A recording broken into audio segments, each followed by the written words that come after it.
आज हम बात करने वाले हैं राजस्थान के प्रसिद्ध लोक देवता रामदेव जी के बारे में। दोस्तों, आपको पता ही होगा कि रामदेव जी को राजस्थान के बहुत सारे लोग उनको भगवान का रूप मानते हैं, विष्णु जी का अवतार मानते हैं।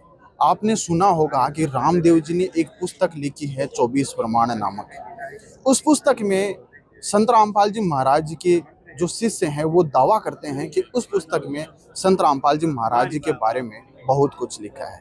संत रामपाल जी महाराज जी कहाँ से उनका अवतरण होगा इसके बारे में भी बताया गया है। आइए, हमारे साथ में जुड़े हैं एक संत रामपाल जी महाराज जी के शिष्य, इनसे हम जानते हैं कि क्या सच में संत रामपाल जी महाराज जी के बारे में 24 प्रमाण नामक पुस्तक में लिखा गया है। नमस्कार सर। नमस्कार सर। नमस्कार सर, क्या नाम है आपका? सर, मेरा नाम गणेश दास सर।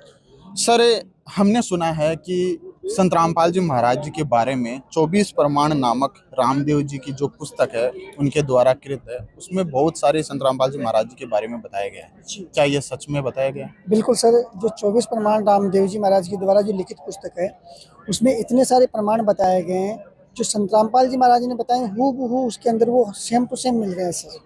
क्या बताया है ऐसा? इसके बारे में कुछ थोड़ा बताइए पुस्तक से। जैसे पुस्तक के बारे में सर मैं आपको बताना चाहूँ कि संत रामपाल जी महाराज ने हर जगह एक पॉइंट रखा है कि सतगुरु सबको करना चाहिए और सतगुरु होना चाहिए। उसके बाद में उसके बारे में अपने जो 24 प्रमाण है उसमें भी ये बात बताई गई है। मैं आपको 24 प्रमाण बताना चाहूँगा। इसके अंदर ये अपने पास में 24 प्रमाण हमारे पास में देख लीजिए आप, रामदेव जी महाराज की। इसमें आपको मैं खोल के दिखाना चाहूँगा सर। इसमें जो पेज नंबर इसका जो 17 है, देखो इसके ऊपर आप देख सकते हो आराम से। इसमें लिखा हुआ, हाईलाइट किया हुआ है यहाँ पे, इस पे लिखा हुआ है गुरु सेवा कोई बिरला जाने, मूर्ख नहीं ये बात पहचाने। जो सतगुरु होता है ना उसकी सेवा हर कोई नहीं जान सकता है। नीचे लिखा हुआ है गुरु सेवा में विघ्न पड़ावे, उसका कुल तो नरक में जावे। जो सतगुरु की सेवा के अंदर किसी प्रकार का विघ्न उत्पन्न करता है उसका तो पूरा का पूरा कुल नरक के अंदर जाता है। और फिर इसमें आगे लिखा हुआ है गुरु बेमुख भोगे दुख भारी, ईश्वर से नहीं लागे कारी। जो सतगुरु के भक्तों को परेशान करता है या सतगुरु करता है उसको तो ईश्वर भी, जो भगवान होता है वो भी उसको नहीं बचा सकता। और नीचे फिर लास्ट में बहुत अच्छे से लिखा हुआ है जो सतगुरु का लेवे नामा, वो ही पावे अचल आरामा। यानी कि जो मनुष्य सतगुरु से नाम दीक्षा लेकर के भक्ति करेगा वो ही जो मेन जो अपना जो मूल जो स्थान है जिसको अपन सतलोक कहते हैं उसको प्राप्त कर सकता है। और आगे बताया गया सभी ही सतनाम से तरिया, नुगरा नाम बिना ही मरिया। संत रामपाल जी महाराज बताते हैं कि सबसे पहले प्रथम नाम दीक्षा होती है, उसके बाद में सतनाम होता है। और सतनाम में इतना पावर होता है कि जिसको सतनाम मिल जाता है उसके पिछले जन्मों के सारे पाप कर्म कट जाते हैं। और उसके बारे में इसमें भी बताया गया है कि जिसको सतनाम मिला है वही पार हो सकता है, बाकी जिसको सतनाम नहीं मिला है वो तो एज ए नुगरा है। और वो तो बिना सतनाम के, मतलब नुगरा का मतलब है यानी कि वो बिना ऐसे ही उसकी मुक्ति हो नहीं सकती, उसको नरकों को भोगना ही पड़ेगा। और फिर अपन अगर इसमें आगे देखते हैं सर, पेज नंबर इसके ऊपर 18, इसमें देखो साफ साफ लिखा हुआ है जमका दूत नेड़ा नहीं आवे, जा सतगुरु का नाम सुनावे, जो सतगुरु की सेवा करते डाकण भूत प्रेत सब डरते। यानी कि जो सतगुरु की शरण में होता है ना उसके परिवार के आसपास किसी भी प्रकार की जो भूत प्रेत जितनी भी विपदाएं होती हैं वो उसके पास में नहीं आती है। आगे बताया जंतर मंत्र जादू टोना, गुरु भगत के कुछ नहीं होना, गुरु भगत की महिमा बारी, क्या समझे नुगरा नर नारी, गुरु भगत को सतगुरु बेटा धर्म राय का लेखा मेटा। यानी कि उसके जंतर मंत्र जादू टोना ये किसी प्रकार का वो असर नहीं करता है। और बहुत अच्छे से इसमें बताया गया है कि जो सतगुरु का शिष्य होता है उसका जो लेख होता है उसको तो धर्मराज भी नहीं मिटा सकता। आगे इसमें एक चीज़ और बताइए कि सतगुरु भक्त सतलोक सिधावे, धर्मराय जी सामा आवे, गुरु भक्त सबका सिर ताज, उसका सब देवा पर राज। यानी कि जो सतगुरु की शरण में होता है उसको तो धर्मराज खुद लेने के लिए आता है। और इसमें आगे ये बताया गया कि जितने भी इस पृथ्वी पर देवी देवता है सतगुरु की शरण में जो भगत है उसके पूरे देवी देवता उसके परिवार की सुरक्षा करते हैं सर, आपने एक मंत्रों के बारे में बात की थी और संत रामपाल जी महाराज जी के भगत बताते हैं कि 5 नाम के बारे में भी इसमें कुछ बताया गया है। इसके बारे में बताइए सर। सर ये जो 24 प्रमाण है, इस 24 प्रमाण के अंदर इसमें पेज नंबर 28 के ऊपर आप देख सकते हो, यहाँ पर बहुत 5 नाम से संबंधित इसमें साफ साफ लिखा हुआ सर कि देखो यहाँ पे लिखा हुआ 5 शब्द की कर स्तुति, पाचे भक्ति लाया, 5 शब्द बिना रासे पड़सी यो 84 पाया। यानी कि जब तक इंसान को सतगुरु से 5 नाम का 5 जो मंत्र होते हैं उनका जाप नहीं मिलेगा, तब तक उसकी ये लक 84 नहीं छूटेगी।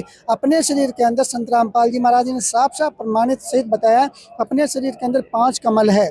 उसमें एक कमल के अंदर ब्रह्मा अपनी पत्नी के साथ में बैठे हैं, विष्णु जी दूसरे कमल में अपने पत्नी के साथ बैठे हुए हैं, और भगवान शंकर अपनी पत्नी के साथ तीसरे कमल में बैठे हुए हैं। एक कमल के अंदर माता दुर्गा जो है वो बैठी हुई है, एक कमल में गणेश जी बैठे हुए हैं। ये 5 कमल वगैरह, ये 5 ही देवता मुख्य हैं।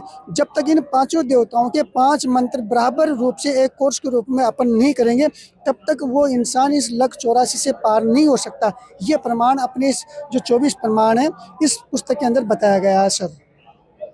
सर आप मंत्रों के बारे में बात करते हैं, लेकिन कौन सा गुरु हो जिससे ये मंत्र लिए जा सकते हैं, इसके बारे में भी इस पुस्तक के कुछ लिखा है या कुछ बताया गया है, बताइए सर। देखिए सर, इस पुस्तक के बारे इसी पुस्तक में जो गुरु है उसके बारे में साफ साफ बताया गया है। इसमें पेज नंबर 65 के ऊपर है सर, आपको दिखाना चाहूँगा मैं। पेज नंबर ये 65 आ गया सर। इसमें देखो, जो सतगुरु आएगा ना उसके बारे में साफ साफ इसमें लिखा हुआ कि नगर कोट ने जाट कहासी, मुख बंद हाँक कवि गुणगासी, जिनके घर बड़ बीव जी आसी, जत सत न्याव आप ही करासी।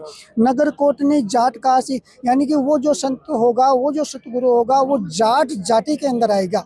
और वर्तमान में संत रामपाल जी महाराज एक जात, ये जाति जो उनकी वो जाट ही है, और वो कवि का मतलब है यहाँ कबीर देव जी से लिया गया है, और एक कवि के रूप में कबीर देव जी के वो गुण गा रहे हैं। हर जगह ये बता रहे हैं कबीर परमात्मा की वो भक्ति बता रहे हैं। और नीचे साहब इसमें और भी नीचे लिखा हुआ कि सारी की सारी जितने भी यहाँ पर ये सब के सब उसके गुण गाएंगे, कबीर परमात्मा के गुण गाएंगे, और कबीर परमात्मा की भक्ति करने के बाद में इस जीव को यहाँ से मुक्ति मिल सकती है सर। सर हम आपसे ये जानना चाहते हैं कि अगर मान लो रामदेव जी ने सतगुरु के बारे में बताया गया है, लेकिन फिर भी उनके मंदिर बने हुए हैं, वहाँ पे पुजारी है और वो सभी को वहाँ पे बुलाने के लिए आह्वान करते रहते हैं, तो फिर उसके बारे में बताइए सर। देखिए सर, मंदिर तो हिंदुस्तान में नहीं, ऑल वर्ल्ड में हर जगह बने हुए हैं, लेकिन ये जो रामदेव जी की जो 24 प्रमाण है ये उनके बारे में बहुत कुछ कहती है। और ये प्रमाण से तो आज अपन देख भी सकते हैं। इसमें पढ़ने से पहले मैं आपको ये चीज़ बताना चाहूँगा कि जहाँ भी मंदिर बने हुए हैं वहाँ पर जितने भी पुजारी उनकी सेवा कर रहे हैं, उनका परिवार आज दिन तक मेरी नज़र में तो मैंने कहीं सुखी नहीं देखा। हाँ, हो सकता है उनके पास पैसा बहुत कुछ आ रहा है, सारी संपत्ति है, लेकिन वो कहीं ना कहीं आंतरिक रूप से, मानसिक रूप से परेशान है। और उसका प्रमाण ये भी कहती है, इस पुस्तक में भी साफ साफ लिखा हुआ है, मैं आपको पढ़ के सुनाना चाहूँगा सर, कि देवा का भोग पुजारी खावे, देवा का भोग पुजारी खावे, वंश समेत जड़ा मूल से जावे। जो देवताओं का भोग खाता है, जो पुजारी देवताओं के ऊपर चढ़ाया गया भोग प्रसाद को खाता है, उसका वंश तो जड़ मूल से ही खत्म हो जाता है। ये रामदेव जी ने साफ साफ लिखा हुआ है। और नीचे और बताया गया है कि दीनों दान गरा में राखे, जिनकी वस्तु किस विध पाके। और जो दान मंदिरों के अंदर दिया जाता है देवताओं के नाम पर, उनको ये पुजारी घर पे ले जाते हैं, उनकी तो बहुत बुरी कंडीशन बताई गई है। तो रामदेव जी भी इस चीज़ के लिए मना कर रहे हैं, लेकिन आज संत रामपाल जी महाराज भी ये की बात पे जोर दे रहे हैं कि जो भी जितने भी जो मंदिर वगैरह जहाँ भी अपन ये सारे कर रहे हैं, ये गलत साधना है, इसको अपने को नहीं करना चाहिए। और उसको ये 24 प्रमाण भी बताती है सर। लेकिन सर जैसा कि आपने मंदिरों के बारे में बता दिया, पुजारी के बारे में बता दिया, लेकिन अभी व्रत भी करते हैं ब्राह्मण जो भी होते हैं, वो सभी पंडित, वो सभी व्रत करने के लिए प्रेरित करते हैं, तो उसके बारे में आप क्या कहना चाहते हो? इस पुस्तक में ऐसा कुछ लिखा है? देखिए सर, इसके अंदर सब कुछ दिया गया है। जो आज पूरी दुनिया, सारी जितनी भी बहनें इस धरती के ऊपर मौजूद है, चाहे वो बेटी के रूप में हो, चाहे वो पत्नी के रूप में हो, चाहे वो माँ के रूप में हो, सब व्रत कर रही है। और व्रत करने के पीछे एक ही उद्देश्य इनको बताया गया है, जो हमारे समाज का मार्गदर्शन करते थे, जिनको अपन आज एक ब्राह्मण समाज के नाम से जानते हैं। वो ये कहते थे कि व्रत करने से आपको मुक्ति मिलेगी, आपको ये लाभ होगा, वो लाभ होगा। और इन व्रतों के अंदर जो एकादशी है, उसका व्रत सबसे इम्पोर्टेंट बताया गया है। लेकिन उसके विरोध में ये जो संत रामपाल जी महाराज ने भी काफ़ी सारी चीज़ें बताई हैं। और ये जो 24 प्रमाण है, ये आपको दिखाते हैं ये क्या करिए। इसमें साफ लिखा हुआ है कि 11 राखो गाड से प्रत्यक्ष जापे काल, व्रत करे भूखा मरे जीव पड़े जंजाल। जो 11 का व्रत करता है उसको ये काल भगवान, वो 11 का व्रत चाहे कितना ही करे, लाख बार करोड़ बार, तो भी ये काल भगवान उसको नहीं छोड़ेगा। ये काल भगवान उसको लेकर के जाएगा। काल भगवान के सामने 11 का व्रत कोई महत्व नहीं रखता। वो नीचे लिखा है कि व्रत करे भूखा मरे जीव पड़े जंजाल। व्रत करने से जीव भूखा रहेगा, परेशान होगा।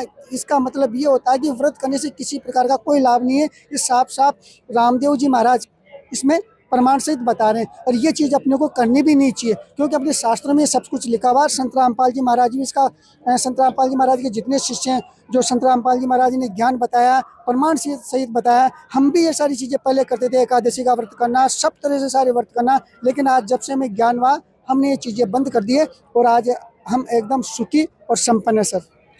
लेकिन सर अभी तो कलयुग चल रहा है, इसमें ऐसी भक्ति करना तो मुश्किल हो गया है। इसके बारे में कुछ बताना चाहोगे? देखिए सर, अभी कलयुग चल रहा है, लेकिन भविष्यवाणियाँ ये कहती है कि कलयुग के अंदर जो भक्ति है वो बहुत ही आसान तरीके से कम समय में करके अपन पार हो सकते हैं। और उसमें ये जो आज अपन बात ही इसी की कर रहे हैं, तो अपन इसी टॉपिक के ऊपर ज़्यादा बोलेंगे। 24 प्रमाण है। इस 24 प्रमाण में देखो क्या लिखा हुआ है कि हर आसी हरियाणे तोरण रंगरी रीत चुकासी सुंदर खाती अगम बासिया जुग चौथा में होशी।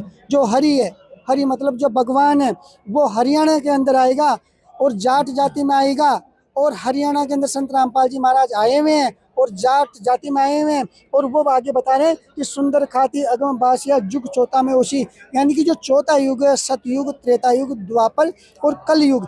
कलयुग का ये 5532वां 33वां साल चल रहा है। संत रामपाल जी महाराज ने जो ये भी बताया कबीर सागर से कि जब 5505 साल बीत जाएंगे, उस समय इस कलयुग के अंदर सतयुग जैसा माहौल होगा और वो संत हरियाणा के अंदर आएगा, जाट जाति के अंदर आएगा। और वो आज खुद स्वयं संत रामपाल जी महाराज है सर। तो आप क्या कहना चाहते हो कि क्या संत रामपाल जी महाराज ही वो पूर्ण संत है? बिल्कुल सर, संत रामपाल जी महाराज ना एकदम पूर्ण संत है। और वो सारे शास्त्रों के आधार पे उन्होंने पूरी भक्ति विधि बताई है, प्रमाणित विधि संत रामपाल जी महाराज एज ए टीचर हैं, सतगुरु हैं। और उनकी बताई भक्ति विधि से इस संसार को ही नहीं, पूरे विश्व को, ऑल वर्ल्ड को मुक्ति मिलेगी सर। और संत रामपाल जी महाराज ने एक चीज़ और विशेष तौर से बताई है कि जो वेद है, जो 4 वेद है, उनके अलावा एक सूक्ष्म वेद और है। उसके बारे में मैं आपको इसमें बताना चाहूँगा सर। इस पुस्तक के अंदर है, उस सूक्ष्म वेद में कंप्लीटली ये सारी चीज़ें बताई गई है। अब सूक्ष्म वेद के बारे में भ्रांति कई जगह फैली हुई है कि सूक्ष्म वेद है ही नहीं, लेकिन सूक्ष्म वेद है। उसका प्रमाण ये पुस्तक करती है। आप इसमें देख सकते हो, इसके पेज नंबर 143 के ऊपर लिखा हुआ सर, ऋग्वेद यजुर्वेद 7 में, सामवेद अर्थवेद हाथ में, सूक्ष्म वेद आप रखाया, 4 वेद ब्रह्मा को छुपाया। यानी कि ऋग्वेद, अथर्ववेद, यजुर्वेद, सामवेद, ये 4 वेद है। इसके अलावा जो सूक्ष्म वेद है, ये इस काल भगवान ने गुप्त रखा था। और उस सूक्ष्म वेद के बारे में संत रामपाल जी महाराज ने खुलासा किया है। और उस सूक्ष्म वेद को पढ़ने के बाद में अपने को ये पता चल जाता है कि आखिरकार मनुष्य जन्म क्यों मिला है, आत्म कल्याण क्या है और परमात्मा कल्याण क्या है। इस सिस्टम से संत रामपाल जी महाराज ने एक एक कड़ी जोड़ करके, यहाँ पर आप देख सकते हो जिस प्रदर्शनी हम अपन खड़े हैं, पूरे विश्व के सारे यहाँ पर ग्रंथ रखे हुए हैं। तो इनमें ये बताया गया कि आप जब तक सतगुरु की शरण में नहीं जाओगे, तब तक आपकी मुक्ति होना असंभव है। सर आपने सूक्ष्म वेद की बात की, तो वह सूक्ष्म वेद कौन सा है फिर? अच्छा, सूक्ष्म वेद का मतलब ये है कि सूक्ष्म वेद के अंदर ऐसी चीज़ें बताई गई है कि जो चारों वेदों से उसमें हट करके उस सूक्ष्म वेद में ये बताया गया कि अपन कहाँ से यहाँ आए हैं और क्यों आए हैं, अपन यहाँ कब तक रहेंगे और अपनी मुक्ति का मार्ग कौन सा है। आखिरकार यहाँ से मुक्ति पाने के लिए वो 5 नाम कौन से हैं, आखिरकार सतनाम कौन सा है, आखिरकार सार नाम कौन सा है। जो संत प्रथम नाम के साथ में 5 मंत्रों का जो जाप बताएंगे, उसके बाद में सतनाम बताएंगे, जो सार नाम बताएंगे, वो ही सच्चा संत है। इनके बारे में डिटेल से कबीर सागर में साफ साफ लिखा हुआ सर। अगर आपको ज़्यादा नॉलेज लेना तो आप कबीर सागर पढ़ सकते हो, जो आज के 450 साल पहले वो लिखी गई थी सर। यस सर आपने बता दिया कि सूक्ष्म वेद के बारे में बता दिया, लेकिन अगर जो रामदेव जी के भगत हैं वो उनको भगवान मानते हैं, वो कैसे मानेंगे कि आज के समय में केवल संत रामपाल जी महाराज जी है, क्योंकि वो तो अपने भगवान की तरफ ज़्यादा अग्रसर होंगे। देखिए सर, संत रामपाल जी महाराज ने ये बताया है और रामदेव जी को सारे के सारे एज ए भगवान के रूप में पूज दिया, सब देख रहे हैं। लेकिन रामदेव जी महाराज ने जो ये पुस्तक लिखी है, इस पुस्तक में उन्होंने साफ साफ ये लिखा है कि रामदेव जी महाराज को खुद कबीर परमात्मा मिले थे और उन्होंने ये बताया था कि खुद परमात्मा कलयुग में आएंगे और तीर्थ व्रत सारे झूठे हैं और उनको जो सच्चा संत है उसके शरण में जाना ही पड़ेगा। ये जितने भी रामदेव जी महाराज को मानने वाली जो आत्माएं हैं उनको इस पुस्तक को गहराई से पढ़ना चाहिए। अगर वो इस पुस्तक को पढ़ लेंगे तो वो दर दर जहाँ पर भटक रहे हैं अपने आत्म कल्याण के लिए, उस मार्ग को छोड़ करके वो संत रामपाल जी महाराज की तरफ अपना ध्यान आकर्षित करेंगे। सर आपने एक बात बोली तीर्थ व्रत सभी झूठे हैं, तो ऐसा कैसे हो सकता है? सर तीर्थ व्रत के बारे में आपको ये बताना चाहेंगे कि जो अब तक हम करते आ रहे थे उनका प्रमाण हमें कोई से शास्त्र के अंदर नहीं मिला है। जब जो शास्त्र में प्रमाण ही नहीं है तो वो तो झूठा ही हुआ सर।